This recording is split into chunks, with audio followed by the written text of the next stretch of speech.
You guys, welcome back to the third episode of the Holland Impact. It's been a long week, but we are finally here.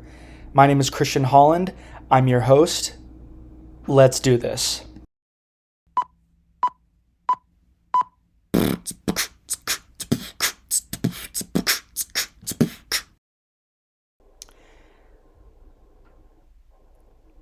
So, throughout this last week, I've been storyboarding and planning and just thinking about what I'm going to talk about in this next episode. And I had it all planned out until I think yesterday afternoon. So I just decided, you know what, we're going to do something else and we're going to keep it short and we're going to keep it sweet. So today we're going to be diving into a story of mine that I have to share from a few years ago, from when I got my wisdom teeth taken out. Whenever I hear people that have gotten their wisdom teeth taken out or had them have them removed, I always ask for pictures or video or just stories because I love hearing about the crazy things that people did or said whenever they were coming out from under their anesthesia after their surgery. So today I'm gonna embarrass myself and share with you guys the time that I got my wisdom teeth removed. Are you guys ready? I'm not, but we're going to do this anyway. So here we go.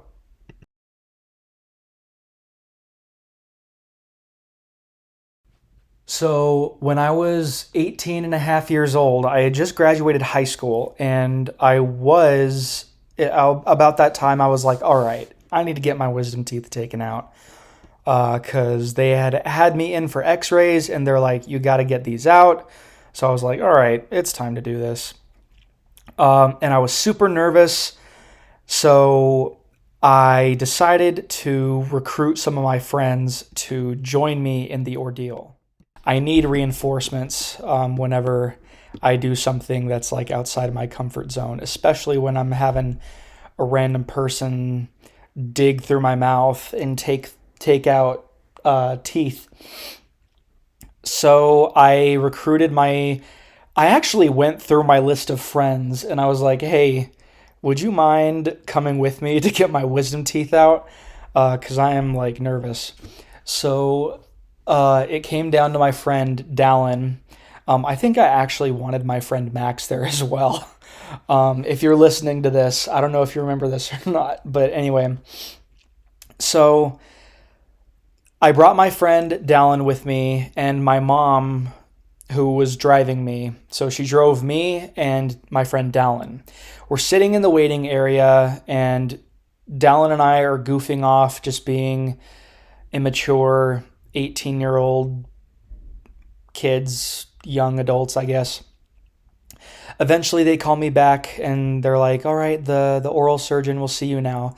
And I am nervous and I'm just nervous. So I start making these really weird jokes to try and cut through the tension that I'm feeling, not necessarily what everybody else might be feeling, like my mom or my friend. So I say dumb things like, when do I pee in the cup? And they're like, oh, you don't do that here. I'm like, oh, good. Because I already went. And I could just see the look on the hygienist's face like, ooh, one of these. Anyway, yeah, I am one of them. So anyway, so I'm sitting down in the surgeon's chair thing, the patient's chair, sorry. And the oral surgeon comes in and he gets the IV in my arm to keep my body hydrated, and then he starts administering the anesthesia in my arm, and I'm immediately just out cold. The next thing I remember is I am in a wheelchair being brought into my mom's car, and she's driving a Jeep, so they have to kind of get my arm on the like handle thing so I can pull myself into the Jeep with what little strength I have in my arms. So I'm sitting down in the car. We're driving back to Dallin's house to drop him off. He was with me through the whole ordeal, so I was very appreciative about that.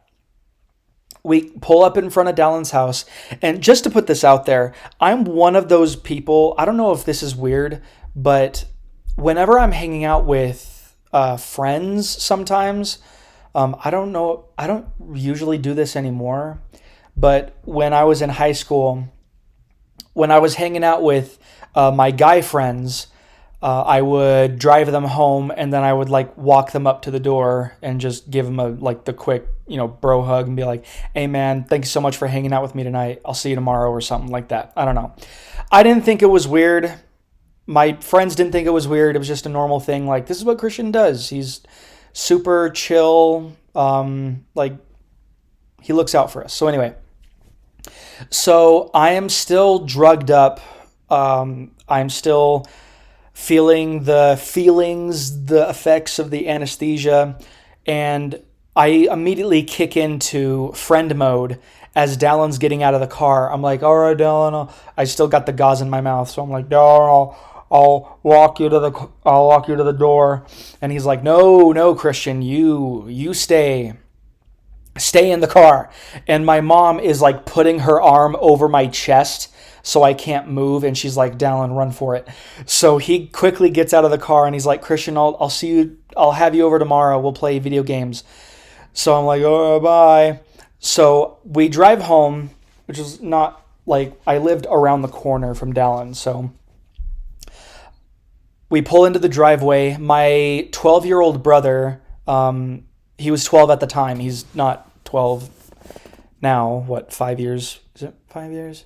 19, 20, 21, 22, 23, 24. It'll be 6 years this year. Weird. Am I still recording? Oh, anyway. Sorry about that. I just lost my train of thought. So my 12-year-old brother greets me at the door and he's like, "Hey, Christian, how did it go?" And I put both my hands on the sides of his head and I pull him into my chest and I start like running my fingers through his hair, just like, "Hey, Jason. Hi, Jason. It went well. Hi, Jason. Yeah, hi." So they eventually like lay me down on the couch and I sit up and I'm like, "Where's my phone?" So it turns out that my brother and my sister were tasked with keeping my phone away from me because they didn't know what I was going to do.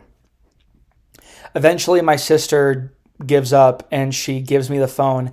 And the first thing I do with my phone is I call Dallin to apologize for not walking him to the door.